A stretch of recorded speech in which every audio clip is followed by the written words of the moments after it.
నమస్తే అండి. నా పేరు రవి అండి. తను మా మిసెస్ అండి. మాకు మ్యారేజ్ అయ్యి 7 years అయింది. మాకు మ్యారేజ్ అయిన 2 years లోనే 2 times మిస్‌క్యారేజ్ అయింది మా మిసెస్ కి. తర్వాత చాలా హాస్పిటల్‌కి తిరిగాము. 3, 4 హాస్పిటల్ తిరిగాము. అన్ని చోట్ల అన్ని టెస్టులు బాగానే ఉందని కానీ ప్రెగ్నెన్సీ తనకు వచ్చేది కాదు. లాస్ట్ ఒక మేడం మాకు సరోజ మేడం గారికి రిఫర్ చేశారు. రిఫర్ చేసిన తర్వాత మేడం అన్ని స్కాన్లు చేసి మాకు మా మిసెస్ కి ఒక ప్రాబ్లం ఉంది. అది ఎండోమెట్రిక్ పాలిప్స్ అని ఒక ప్రాబ్లం ఉందనేసి చెప్పి సజెస్ట్ చేసిన 2 months లోనే మా మిస్సెస్ కన్సీవ్ అయ్యారండి. చాలా హ్యాపీగా ఉంది. మేడం కూడా చాలా బాగా చేస్తున్నారండి.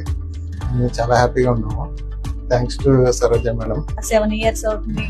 మీకంటే చిన్నోళ్ళకి మ్యారేజ్ అయ్యి పిల్లలు పుట్టేసరి మీకు పుట్టలేదు అలా ఎలా అనేవారండి. అన్నా సరే నేను బాధపడలేదు. కాకపోతే ఈ మేడం దగ్గర రావడం వల్ల నిజంగా నేను చాలా అదృష్టంగా భావిస్తాను. మేడం చేయగలదని కూడా చాలా మంచిదే అని అనిపిస్తుంది నాకు. ఇక్కడికి వచ్చే వాళ్ళందరూ కూడా బాగానే అందరూ కలిసి అవుతున్నారు, బాగానే చూస్తున్నారు madam. Thank you Saroja madam garu. Thank you Saroja madam. Thank you ma'am to be clean.